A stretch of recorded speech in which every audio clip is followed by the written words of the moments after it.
Buenos días. El día de hoy quisimos hacer un video con la finalidad de exponer nuestro tema de investigación. El tema que escogimos es responsabilidad extracontractual del Estado frente a actos de las fuerzas públicas. Nuestro grupo está conformado por Alejandro Ballesteros, Nicolás Herrera y mi persona quien les habla, Tania Polanía. Antes de comenzar, nos gustaría darles un pequeño recorrido sobre los diferentes puntos que vamos a abordar en esta presentación. Primero son los objetivos que teníamos en mente antes de iniciar con el proyecto. Posteriormente las preguntas orientadoras, que fueron más que todo para introducirnos al tema y sobre las cuales se basa toda la investigación. También está la introducción para darles a ustedes un poco a conocer del tema y del contexto en el que se desarrolla. Y la tesis, que será abordada en el área argumentativa, misma que está basada en jurisprudencia, doctrina y norma aplicable. De igual forma, vamos a dar respuesta a las preguntas orientadoras, que son uno de los objetivos principales de este proyecto, y finalizaremos con una conclusión que se basará tanto en la línea argumentativa, la tesis, las preguntas orientadoras y los objetivos que se tenían en un inicio. El presente proyecto tiene por objetivo realizar una investigación, análisis y obviamente presentación de la doctrina, la jurisprudencia y el desarrollo normativo que ha tenido la historia colombiana con respecto a la responsabilidad estatal frente a los actos violentos y actos, por así decirlo, ilegales de las fuerzas públicas, ya sea por el uso indebido de armas de fuego, diferentes herramientas o directamente por actos que desarrollan al momento de llevar a cabo su profesión. De igual forma, también queremos determinar el tipo de responsabilidad en el cual corresponde al Estado frente a los actos de estas entidades. Y adicionalmente queremos ver algunas formas de exoneración de responsabilidad que podemos encontrar.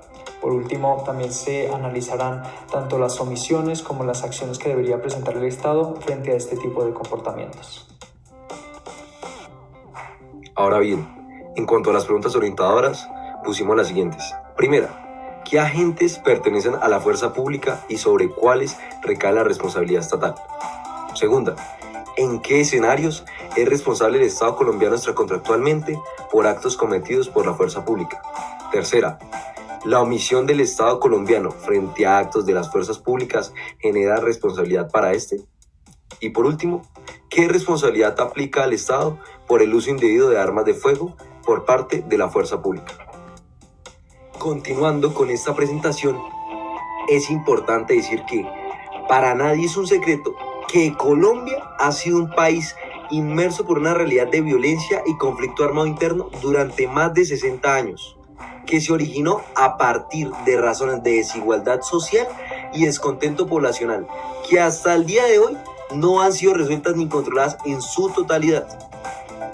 Es por esta razón que las consecuencias y efectos que al día de hoy se observan en el territorio nacional están directamente relacionados con el debilitamiento de la institucionalización estatal, hasta la vulneración más atroz de los derechos humanos, los cuales se han convertido en verdaderos perjudicados en un conflicto del Estado como sujeto benefactor y múltiples representantes y actores de la delincuencia, como lo son grupos subversivos, paramilitares, delincuencia común y bandas criminales organizacionales. En concordancia con esto, es posible observar que la vulneración y afectación de la sociedad colombiana puede interpretarse en una muestra de la incapacidad e ineptitud estatal para hacer valer los derechos de sus administrados, por lo cual habría una clara vulneración de los deberes constitucionales de cara a la obligación del Estado en proteger y sobreponer los derechos fundamentales sobre cualquier cosa. Consecuentemente, y debido a la incompetencia estatal, quienes han sufrido los efectos colaterales de una lucha perpetrada por el Estado y actores bélicos por el dominio y poder territorial han sido los ciudadanos del común, aquellos que día a día aportan a la sociedad y economía de un país envuelto en sangre y desgracia. De igual forma, reclamar que se ejecute directamente la responsabilidad extracontractual del Estado en casos muy sonados a nivel nacional e incluso internacional se ha convertido en una tarea alcanzable para aquellos que a través de la Carta Constitucional y en un marco de un Estado social de derecho, han demostrado que el ente regulador nacional es aquel que debe responsabilizarse por su actuar, que muchas veces es proferido por medio de los organismos adscritos a la fuerza pública. Ahora, luego de cada uno de estos puntos expuestos con anterioridad, este proyecto tendrá la intención de demostrar que el Estado colombiano es responsable extracontractualmente por los daños causados a consecuencia de acciones violentas realizadas por la fuerza pública, tales como el uso de armas de fuego y la práctica de actividades peligrosas, las cuales generan un ámbito de responsabilidad estatal hacia terceros. Iniciando por el desarrollo jurisprudencial, tenemos que hay dos sentencias que consideramos compilan muy bien toda la información necesaria para determinar la responsabilidad del Estado con respecto al desarrollo jurisprudencial que ha tenido Colombia con el paso del tiempo. Primero es aquella que sale de la sala de lo contencioso administrativo, la cual podemos observar con el radicado que inicia con 15001, y esta hace referencia a las actividades de carácter peligroso. Cuando las fuerzas públicas realizan cualquier tipo de actividad de carácter peligroso, la responsabilidad dirigida al Estado se da de forma directa. Y este solo se podrá exonerar demostrando algún tipo de causa extraña. De esta forma, actividades como lo son el uso de armas de fuego, inclusive la mera conducción de vehículos por parte de las fuerzas públicas, que son catalogadas como actividades peligrosas, generan la responsabilidad por Estado. Y por tal motivo, si un policía es imprudente, si un policía genera algún tipo de daño a un tercero que no debe soportar este daño, el Estado tendrá que responder por responsabilidad extracontractual y de forma directa. Ahora bien, cuando hablamos de la segunda sentencia, que es la que tiene el radicado 19001, tenemos que se trata más que todo el tema de los militares. Se dice que para que la responsabilidad se dé en el tema de los militares se tiene que generar alguno de estos tres escenarios. El primero es que haya una falla de servicios. En este caso, los servicios en los cuales los militares se deben desempeñar tienen que ser la defensa de la soberanía, la independencia, la integridad del territorio nacional y el orden constitucional. De modo que si un militar realiza cualquier acción que extralimite sus funciones, que no vaya dirigida a cualquiera de estos escenarios, entonces en ese caso, si se genera un daño a un tercero, el Estado deberá responder al respecto. El segundo caso es un riesgo excepcional.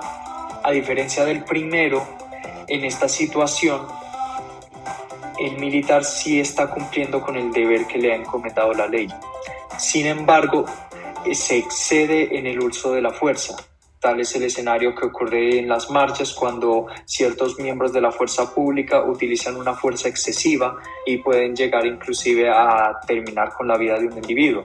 En estos casos el Estado también responde, incluso cuando los individuos de la fuerza pública están cumpliendo con sus funciones. Por último es el daño especial.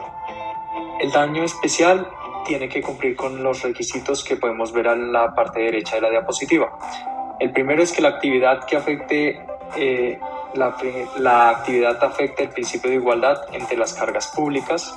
El segundo es que se cause un daño grave y especial al ciudadano que no deba soportar. El ciudadano no tiene que soportar el daño que se le fue infligido y por tanto el Estado tiene que ser responsable. Y por último, que se pruebe el nexo de causalidad. Este nexo de causalidad se tiene que probar en cualquiera de los escenarios en los cuales se busca imputar responsabilidad al Estado, puesto que es uno de los puntos principales que conectan el daño con la acción o omisión en la que recae el Estado.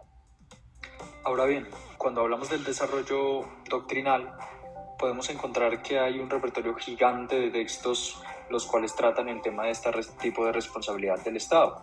Sin embargo, consideramos que estos que les estamos presentando pueden agrupar algunos de los escenarios que ya hemos mencionado anteriormente y por tanto son relevantes. Empezando por el texto de Hugo Andrés Arenas Mendoza. Este estipula que hay una responsabilidad frente al ejército, guerrillas y paramilitares, la cual tiene que cumplir el Estado, sobre todo para aquellas personas que han sido perjudicadas por cualquiera de estas tres entidades. Estos tienen un derecho a la reivindicación y por tanto tienen una protección especial, no solo sobre sus propios derechos que han sido afectados por un daño el cual ellos no debían soportar, sino además por la misma ley, como lo puede ser la 1448 del 2011, que busca la reparación de estas víctimas del conflicto armado y por supuesto la restitución de aquellas tierras por las cuales fueron desplazados.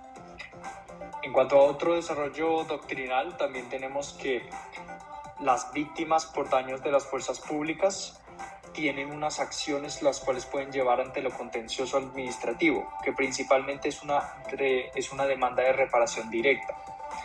Esto debido a los daños que tienen que ser probados junto con el nexo de causalidad, ya sea por la acción o omisión del Estado. Entonces, como acabé de mencionar, estos son los tres requisitos que necesitan para poder continuar con este tipo de demandas. Primero, pues obviamente que se ocasione el daño. Segundo, que haya una omisión o acción del Estado, y el nexo de causalidad que conecta ambas variables.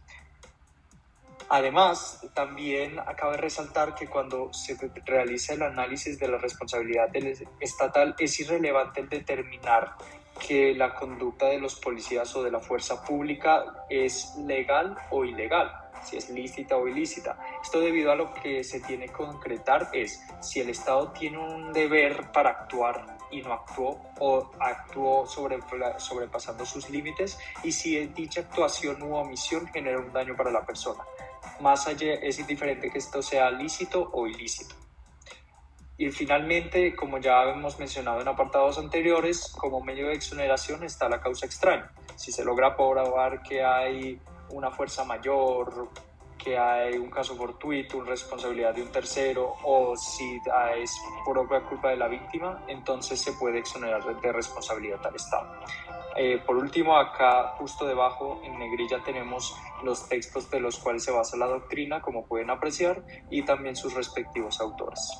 De dar un soporte legítimo al presente texto, es importante denotar que el Estado colombiano tiene el deber de implementar mecanismos idóneos y efectivos para asegurar y garantizar la reparación integral de las víctimas. En consecuencia, por medio de la Ley 1437 de 2011, la población víctima del conflicto interno tiene un soporte jurídico por medio del cual pueden objetar y demandar debidamente las reparaciones extracontractuales correspondientes con el fin de amparar cada uno de los derechos que se les hayan sido vulnerados. De acuerdo a lo anterior, el Código de Procedimiento Administrativo y de lo Contencioso Administrativo es un mecanismo que se enfoca en beneficiar a la ciudadanía con el fin de responsabilizar al Estado en daños antijurídicos causados por la acción u omisión de lo establecido en la Carta Magna. Más específicamente en el artículo 90, el cual consagra la cláusula general de responsabilidad estatal. Ahora bien, esta justificación se basa en la importancia que significa abordar una problemática tan relevante para la sociedad colombiana.